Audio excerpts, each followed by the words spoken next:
ஒட்டுமொத்தமாக தமிழ்நாடே வந்து திமுகவை தூக்கி விரட்டி அடிக்கணும், திமுக திரும்பவும் ஆட்சிக்கு வந்துடக்கூடாதுன்றதுல மக்களும் தெளிவாக இருக்கிறாங்க. அந்த நேரத்தில் குறுக்க வந்து ஒரு குறுக்கு சால் ஓட்டுறாரோ, ஒரு மடத்தனமாக ஒரு புள்ள வந்து ஏதோ ஒரு உணர்ச்சி வைப்பு இருக்குல்ல, அக்கா வந்துட்டு போகிறோம், தங்கச்சியாக இருந்துட்டு போகிறோம், ஏன் பொண்டாட்டா கூட தான் இருந்துட்டு போகிறோம் அப்படின்னு சொல்கிறத நாம் வந்து அந்த புள்ள மேலே குறை சொல்கிறோம். என்னம்மா அப்படி வயசு பிள்ளை இப்படி சொல்கிறா, அப்புறம் உங்கள் வீட்டில் என்னம்மா பேசுவாங்க, அப்புறம் அவங்க என்ன பேசுவாங்கன்னு. நான் என்ன சொல்கிறேன், பகுத்தறிவு ஸ்டேட்டு இது, பெரியார் மண், பெரியார் புண்ணு, வீணான மண், அது இதுன்னு சொல்கிறோம்ல. இப்படி தான் ஒரு இளைஞர் தமிழ்நாட்டில் வளர்ந்துருக்கான். திமுக அதிமுக தாண்டி ஒரு மூன்றாம் கட்சியாக இருந்தது நாம் தமிழர் கட்சி. ஆனால் அந்த நாம் தமிழர் கட்சி கிட்ட ஏன் இளைஞர்கள் அவ்வளவோ போகவே இல்லை, இங்கே வர்ற இளைஞர் கூட்டம் ஏன் அங்கே போகவே இல்லை அப்படிங்கிற ஒரு கேள்வி இருக்கு சார். எப்படி பார்க்குறீங்க? சீமானை நீங்கள்லாம் வந்து என்கரேஜ் பண்ணுறீங்களோ இல்லையோ, சீமான் அவர்களை டிஸ்கரேஜ் பண்ணுற வேலை தான். இல்லை டிஸ்கரேஜ் பண்ணல. ஏன் நீங்கள் எல்லாமே ஒரு சதிகார கும்பல் தாங்க. இந்த மீடியாவில் உட்காந்துட்டோம்னா, அந்த பேப்பரு சும்மா 2 வார்த்தை தெரிஞ்சிங்கன்னா சீமானுடைய செல்வாக்கு குறைஞ்சிச்சாங்க. இல்லை, அவர் மேலேயும் ஒரு நம்பிக்கையற்ற தன்மை இருக்குது அப்படின்லாம் சில பேர்லாம் சொல்கிறாங்களே சார். சார் அதான் உங்களை மாதிரி ஆளுங்க கலைப்பு விடுறது தான் அது. ஆனால் நாடாளுமன்றத்தில் நம்ம ஒடுக்கப்பட்ட மக்களுக்காக குரல் கொடுக்கறது திருமாவளவர்கள் தானே. அப்படியா? எங்கள் காதில் வேறு எதுவும் இருந்தது. நீங்கள் சொல்லுங்களேன் பாப்பா, என்ன குரல் கொடுத்தாரு? சொல்லாமல் உங்களை விட மாட்டேன். நீங்கள் சொல்லுங்கள். உங்களுக்காக நாடாளுமன்றத்தில் திருமாவளவன் இந்த எஸ்சி மக்களுக்காக இதை பேசி இதை நிறைவேற்றினார். இந்த மூர்த்தி சமூக அக்கறையே இல்லாமல், நன்றி இல்லாமல் இதை சொல்லுன்னு ஒன்று சொல்லுங்கள் சார் பார்ப்போம். சொல்லுங்கள் சார், ஒன்று என்ன பேசினாரு?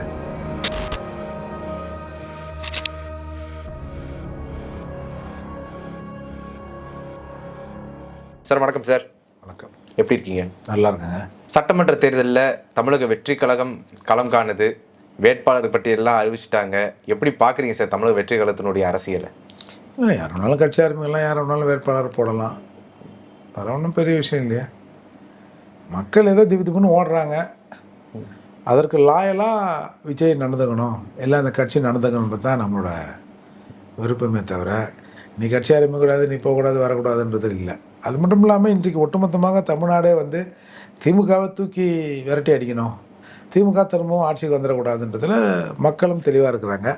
அந்த நேரத்தில் குறுக்க வந்து ஒரு குறுக்கு சால் ஓட்டுறாரோ அப்படின்னு பலர் பேசுகிறாங்க. ஏன்னா உங்களுக்கு சாதாரணமாக ஒரு 70% வாக்குப்பதிவு நடக்குதுன்னா, 70%த்தில் ஒரு ரேண்டமாக ஒரு கணக்கு பண்ணோம்னா ஒரு 50, இந்த பக்கம் ஒரு 25, இந்த பக்கம் ஒரு 25 முன்ன பண்ண இருக்கலாம், ஒரு 25 மிச்சம் அண்ணன் சீமான், பிஜேபி அப்படி இப்படி சேர்ந்தோம்னா ஒரு 10-15% வேணால் ஒரு 10% ஓட்டு அப்படி இருக்கும்.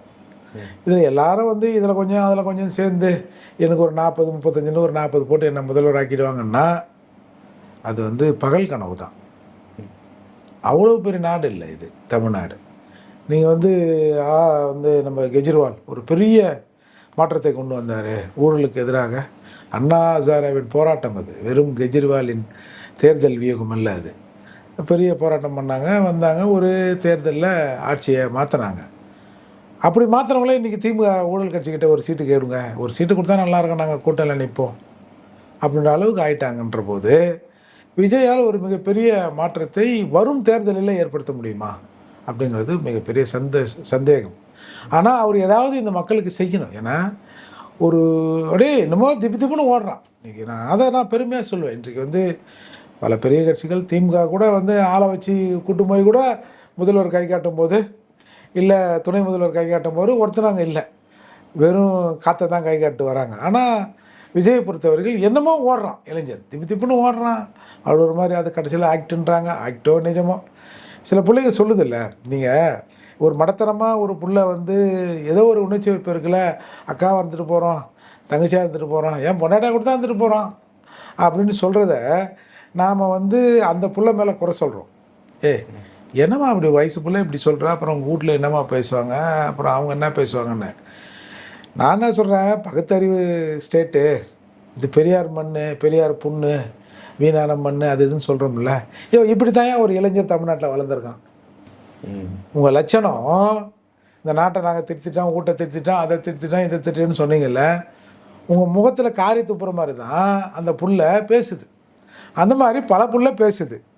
அந்த புள்ளைய திட்டுற அதே சமயத்தில் என்ன லட்சத்தில் நாம் வளர்த்து வச்சுருக்கணும்னு தமிழகத்தில் இருக்கிற, ஏன்னா நீங்கள் தானே சொல்கிறீங்க இன்றைக்கி தலை நிமிர்ந்து நிற்கிறதுன்னு, இதை கேட்டு நீ எல்லாம் தலை குனியணும். அப்படி இருக்கிற சூழ்நிலை நாம் விஜய் மீது சில விமர்சனங்களை வைக்கிறோன்னா, இப்படி வர ஜனங்களை, இளைஞர்களை கொஞ்சம் போல மாற்றி இவன் அடுத்த தலைமுறையை கொஞ்சம் சீராக்கிற பொறுப்பு உங்களுக்கு இருக்குது. ஆனால் எப்படி வந்து இவன் நம்புறானோ சாதாரண மக்கள் இல்லை, தேர்தல் வந்து ஏப்ரல் 23 நடக்குதுன்னா எல்லாம் அது என்னைக்கு நடந்தான்னா விஜய் தான் முதல்வர், பிரைம் மினிஸ்டரோடு ஆகிடுவார் தெரியுமா? ஐயோ இந்த தேர்தல் சட்டமன்ற தேர்தலையா? சட்டமன்றத்தில் வந்து முதல்வர் ஆகிற, தமிழ்நாட்டு முதல்வர் ஆகிற தகுதி விஜய்க்கு இருக்கும்போது இந்தியாவின் பிரதமர் ஆகக்கூடாதா? ஒரே தேர்தல் வையா, தமிழ்நாட்டில் வந்து நாடாளுமன்ற தேர்தல் வையா, விஜய் பிரதமர் ஆகிறா இல்லையா பார் அப்படின்னு சொல்கிற அளவுக்கு இளைஞர்கள் இருக்கிறாங்கல்ல. அதை கொஞ்சம் ஷேப் பண்ணுங்க. இது ஷேப் பண்ணுங்கன்றது தமிழ்நாட்டு நாம் ஒரு சுயநலேருந்து பேசினா கூட விஜயே வந்து நாளைக்கு ஸ்டாண்ட் பண்ணணுன்னாலும் இவன் கொஞ்சம் ஸ்டாண்டாக இருந்தால் தானே அவர் ஸ்டாண்ட் பண்ண முடியும்.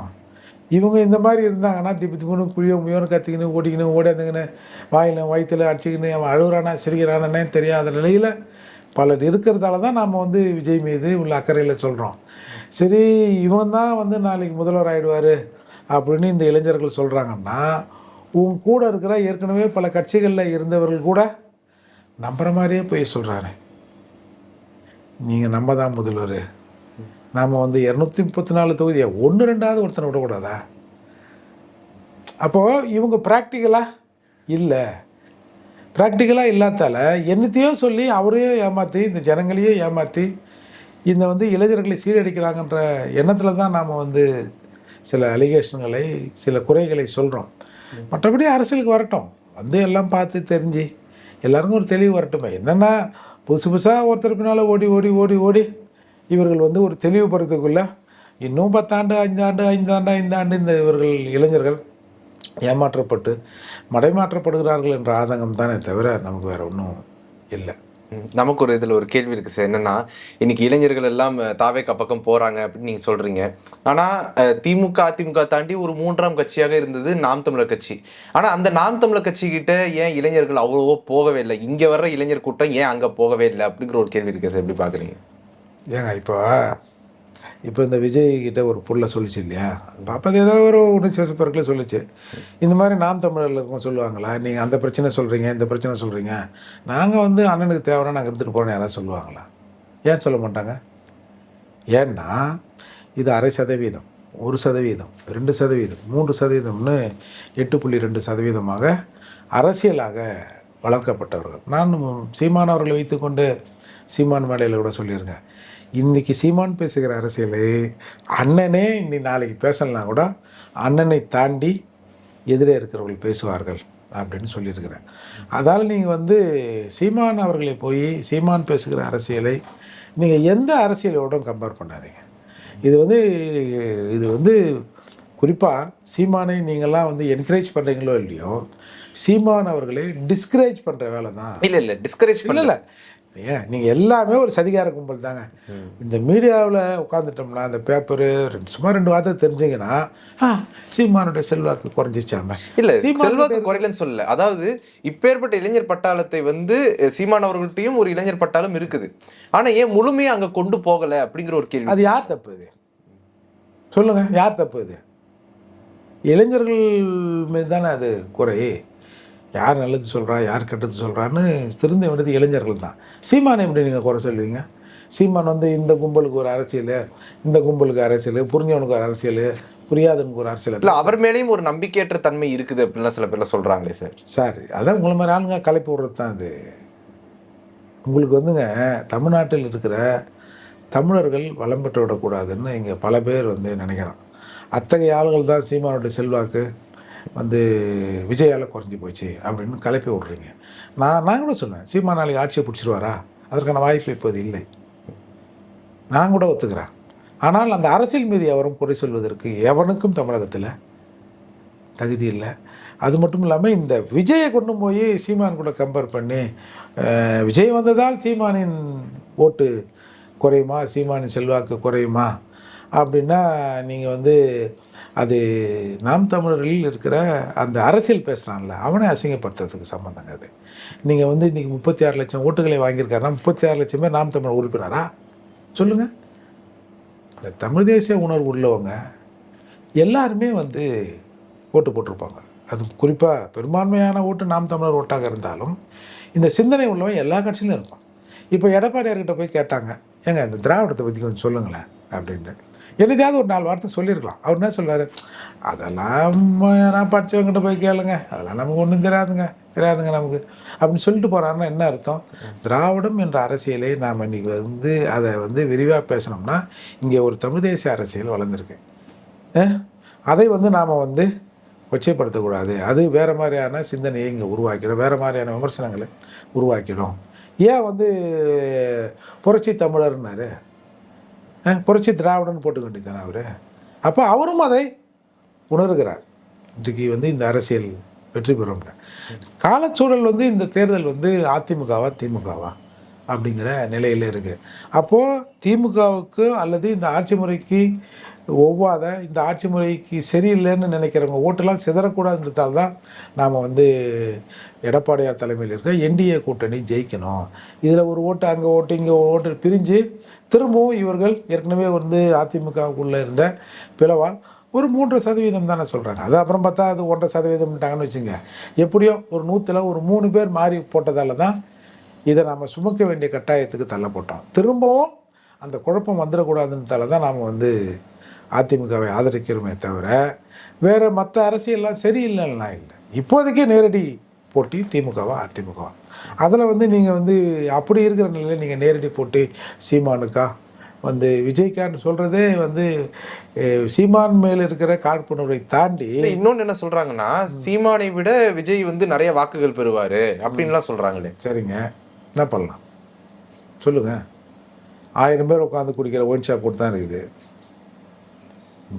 ஒயின் ஷாப் டாஸ்மார்க் பார் தாயா ரொம்பவும் புனிதமான இடம்னு சொல்ல முடியுமா?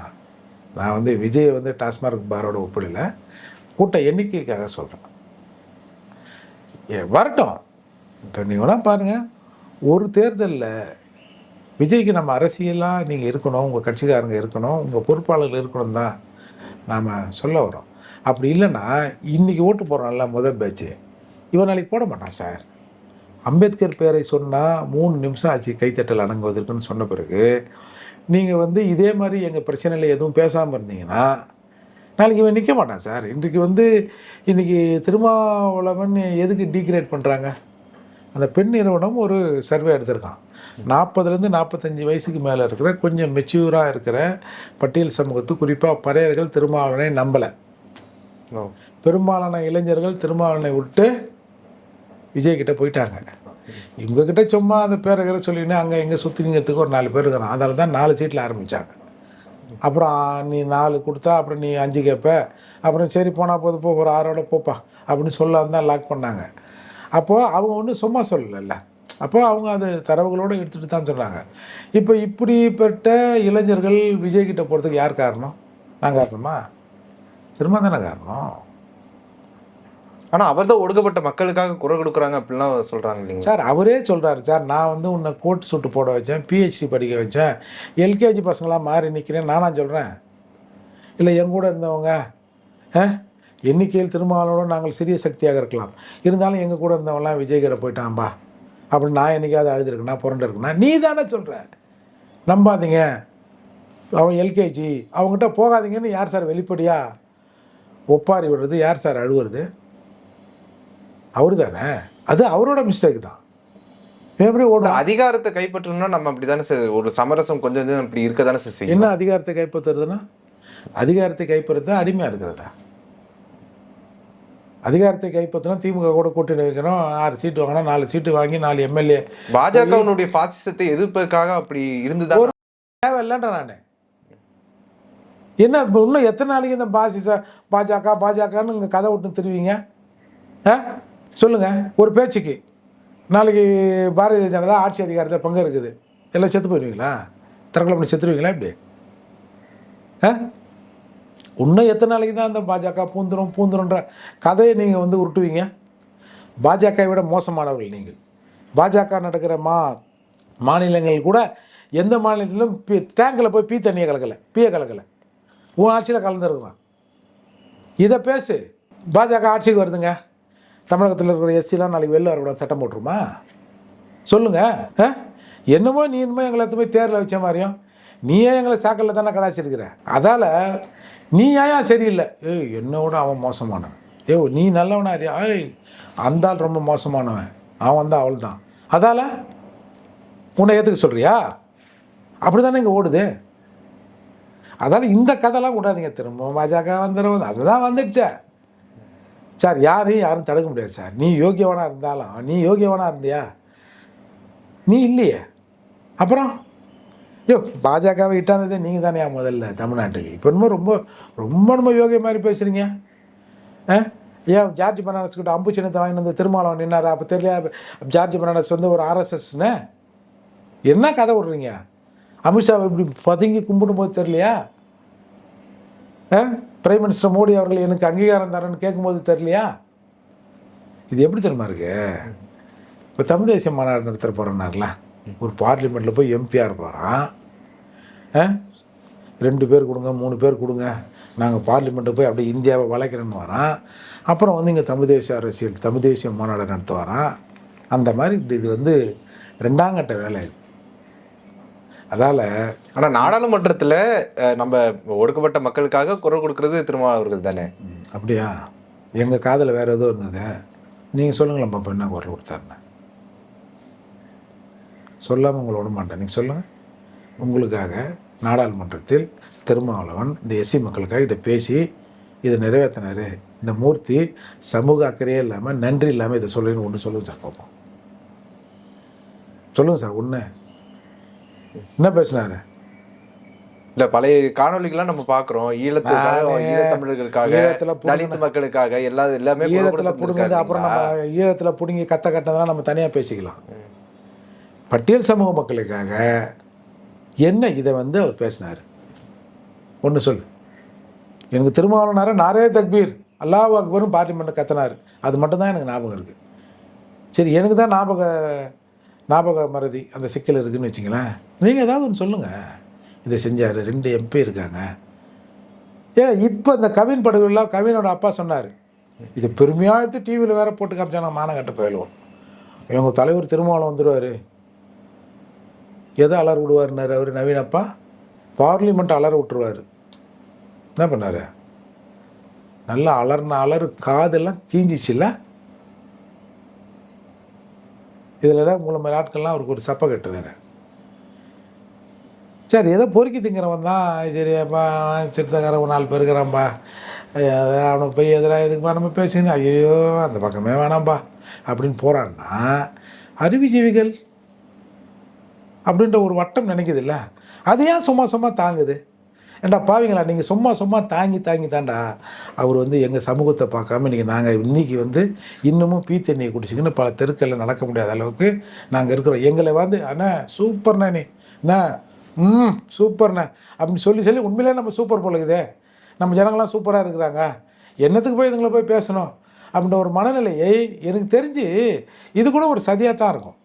இந்த திருமாவளவன் போன்ற ஆட்கள்லாம் வந்து அவன் சாதி பிரச்சனை பேசிட்டான்னா இந்த பரப்பையெல்லாம் அங்கே முன்னகண்ண வந்துட போகிறான், இது இப்படியே இருக்கணும்னு உங்களை மாதிரி ஆட்கள்லாம் சேர்ந்து என்ன சூப்பராக செய்கிறீங்கண்ணே நீங்கள் உங்கள் ஆளுகளுக்கு அப்படின்னு சொல்லி அவர் அந்த மன நினைப்பில் இருக்கிறார் பொழுது.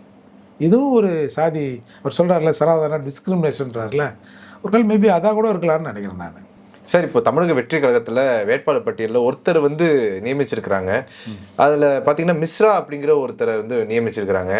அவர் வந்து ஒரு ஜாதிய வெறி பின்புலத்தை சேர்ந்தவர், அவர் ஜாதி சங்கத்துக்காரரு. அவரெல்லாம் வந்து எப்படி இவங்க இடம் கொடுத்தாங்க? பெரியாரும் ஒரு பக்கம் பேசுகிறாங்க, ஆனால் ஒரு பக்கம் ஜாதி சங்கத்தை சேர்ந்தவருக்கு வந்து இடம் கொடுத்துருக்காங்களே அப்படின்லாம் விமர்சனம் பண்ணுறாங்களே, எப்படி பார்த்தீங்க? இல்லையா, இந்த கொங்கு மக்கள் கட்சின்னு ஏதோ ஒன்று இருக்குதுல, அது பேர் சரியாக தெரில, ஏதோ கொங்கு சம்மந்தப்பட்ட கட்சி. அதில் ஒருத்தர் பேசினார்ல, தாயின் கருவறையில் இருக்கும்போதே தாயோடு சேர்த்து அழிப்பண்ண. அவங்க என்ன கூட்டணிலங்கிறாரு? சூரிய பிரகாஷ். என்ன பிரகாஷம்? சூரியனால அப்படி தான் இருக்கும் உங்களுக்கு. அவர் என்ன கட்சியில் இருக்கிறாரு? எந்த கூட்டணி? கொங்கு மக்கள் தேசிய கட்சி. அது எந்த கூட்டணியில் இருக்கு? அதுக்கப்புறம் அவர் மாத்தி விட்டாங்களே, மாதேஸ்வரன் ஒருத்தர் வந்து நியமிச்சாங்கல்ல. அந்த கொள்கை உள்வாங்கி எத்தனை பேர் இருப்பான் அந்த கட்சியில்? இந்த பேச்சு இங்கே எடுபடும் என்பதால் தான் அந்த பேச்சு அங்கே பேசப்பட்டது. பேசிய நபரை எடுத்துட்டீங்க, அதை உள்வாங்கி எத்தனை பேர் இருப்பான் சொல்லுங்க? இப்போ இது இந்த புலிப்படையா, முக்குளத்தூர் புலிப்படை கருணாஸ் அவர்கள், அவரு அண்ணா வள்ளலாரா சொல்லுங்க? ஏங்க அந்த ஜெகதநாத் மிஸ்ராவது நான் அந்த வெறியன் தான் சொன்னார், மற்றவனை நான் விடமாட்டேன்னு சொன்னாரா? இல்ல, ஜாதி வெறிங்கிறதே ஒரு தப்பான சொல் தான். வெறின்றதே தப்பு தாங்க. அது திமுக பண்ணாலும் சரி, இவங்க பண்ணாலும் சரி, யார் பண்ணாலும் தப்பு தான். நான் வெறிங்கிறத இப்படி சொல்லட்டுமா? சாதி மீது தீவிர பற்றுன்னு சொல்லட்டுமா? வெறிங்கிறது நமக்கு எதிராக எவனாவது நின்னான்னா, இல்லை நமக்கு சமமா, எதிராக கூட விட்டுருங்க, நமக்கு சமமா எவனாவது கீழே இருக்கிறவன் மேலே வந்து நானும் உனக்கு சமம்னு சொன்னான்னா நான் விடமாட்டேன் அப்படின்னு சொன்னால் அது நியாயம். ஏம்பா இப்போ நாங்களாம் என்ன சொல்கிறோம்? இப்போ வெளிப்படையாப்பா இன உணர்வு கொள்ளுன்றோம். ஏப்பா நம்மலாம் கொஞ்சம் சாதிப்பற்று சமூகப்பற்று வேணுன்றோம். அதோட அர்த்தம் என்ன? ஒரு தீவிரமான இந்த சமூகத்தின் மீதான அக்கறை இல்லாமல் இருக்கிறேன் நாய, அதுக்கு அர்த்தம் அதானே? அது அவர் அப்படி அவங்க சாதி சங்க கூட்டத்தில் பேசுகிறாரு. இப்போ கம்மவார் சங்க மாநாட்டில் போயிட்டு அமைச்சர் பெருமக்கள் வார்டு விசேஷனார், முதல்வர் தான் பம்பிச்சினார், அவர் தான் அனுப்பிச்சார், அவரால் வர முடியல, இந்த சமூக மக்கள் நமக்கு ரொம்ப வேண்டியவங்க, அவங்களுக்காக நம்ம அரசாங்கம் பல விஷயங்களை செஞ்சுருக்குதுன்னு வாழ்த்துக்களை சொல்ல சொன்னார் அப்படின்னு அமைச்சர் பேசினார்ல. நீ இன்னும் ரெட்டியார் பையன்னு சொல்லிவிடு, நாங்கள் ஆட்சி அமைச்சா நானும் இந்த KKSSR ஆகிய நானும் நேருவும் தான் அமைச்சராகிடுவான் கம்பல்சரி, நம்ம சமூகத்தை பிரதிநிதித்துவம் பண்ணுற ரெட்டியார் நாங்கள் அமைச்சராகிடுவோம், இன்னும் ரெட்டியார் பையன்னு சொன்னால் உன் அரசு வேலையை போட்டு கொடுத்துருவேன் அப்படின்னு சொன்னார். அதுக்கு பேர் என்ன சார்? என்னது அதுக்கு பேர்? பற்றா வெறியா? பற்றா சாதி வெறியாது? இதெல்லாம் உங்கள் கண்ணில் தெரிய மாட்டேங்குதே. என்னவோ ஒருத்தர் அவங்க மீட்டிங்கில் விஜய் சொல்லி தான் பேசினாரா? நீங்கள் இப்போ திடீர்னு விஜய்க்கு சப்போர்ட் பண்ணாது? இல்லை சப்போர்ட் இல்லை சார். இப்போ நீங்கள் யாரோ ஒரு ஆள், ஒரு வேட்பாளர், அவர் சொன்னதை வந்து ஏதோ விஜய் கிட்ட அவர் முன்னாடி அப்ரூவல் வாங்கி தான். இல்லை, ஒரு பக்கம் பெரியாரை வந்து கொள்கை தலைவராக வச்சிருக்கிறாங்க, வச்சுட்டு இப்படி ஒருத்தருக்கு வாய்ப்பு கொடுக்குறாங்களே அப்படின்னு ஒரு விமர்சனம் வருது. இப்போ 234 வேட்பாளர்கள் விஜய் தான் தேர்ந்தெடுத்தாரா? விஜய் தேர்ந்தெடுத்த மிஸ்ரா அவருக்கு தெரியுமா?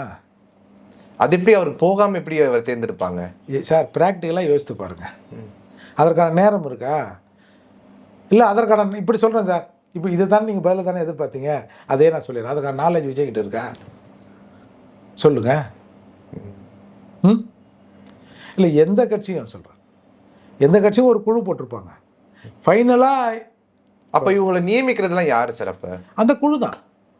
அவங்ககிட்ட ஒரு அடுத்த கட்ட கூட்டம் இருக்கும்ல சார். எங்கேயோ அவர் வந்து அந்த பக்கம், மதுரைக்கு அந்த பக்கம், தேனி பக்கம், அவர் மிஸ்ரா, தேனியில் மிஸ்ரான்னு ஒருத்தர் இருக்கார், அவர் வந்து ஒரு நிதி நிறுவனம் நடத்துகிறாரு அப்படின்னு விஜய்க்கு தெரியுமா? இப்போ எனக்கு கூட நண்பர் தான் அவர். அப்படிலாம் நாங்கள் பழகும்போது எனக்கு பேதம் தெரியலையே. நெருங்கி நல்லா தானே பழகுவார், ஒன்று மணி தான் இருப்போம். அவர் சங்க கூட்டத்தில் அதை பேசினார். அவர் சங்க கூட்டத்தில் பேசுகிற போது கூடுதலாக எவனும் நமக்கு நிகர் இல்லை, எவனையும் நாங்கள் விடமாட்டோம் அப்படின்னு பேசியிருந்தாருன்னா அது கூட அது அவர் மீதான குற்றம் தான். என்னமோ வேறு எங்கேயுமே சாதி வேறுங்க இல்லை அப்படின்ற மாதிரிலாம் நீங்கள் பேசுகிறீங்க. இன்றைக்கி வந்து நீங்களே சாதி பார்க்குறீங்கன்னு நாங்கள் சொல்கிறோம். திமுக சாதி பார்க்கிறது இப்போ இல்லை, புதுசாக வந்து கட்சியாக இருக்கிறாங்க, அவங்க ஒரு மாற்று கட்சியாக சொல்கிறாங்க, அதிமுகவுக்கு ஒரு மாற்றுங்கிறாங்க. அப்போ அவங்க மாற்றாக இருக்க வேண்டாம். நாங்கள் சொல்லதெல்லாம் நீங்கள் ஏன் நம்புறீங்க? இதுக்கு பொறுப்பு விஜய் இல்லைன்ற நான். இப்போ அதிமுகவில் SC/ST பிரிவுன்னு எதனா இருக்கா? திமுகவில் ஆதிராவிட நலக்குழு ஒன்று போட்டு எஸ்சிலாம் தனியாக போஸ்டிங் போடுறாங்க. இதுக்கு என்ன சொல்ல வரீங்க நீங்கள்? சொல்லுங்கள் சார், எதனா சொல்லுங்கள் சார், சொல்லுங்கள். நீ சாதி ஒழிக்க வச்சு கத்தி தானே, பெரியாரின் புண்ணு தானே நீ, உன் புண்ணில் இப்படி சீடு அடிக்கலாமா?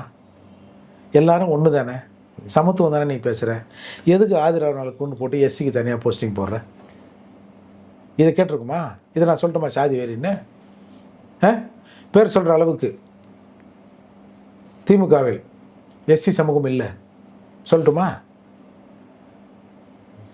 எங்கேயோ இருந்தவர் கருணாநிதி, அடுத்து ஆட்சிக்கும் அதிகாரத்துக்கும் வர வேண்டியவர் நெடுஞ்செழியன்.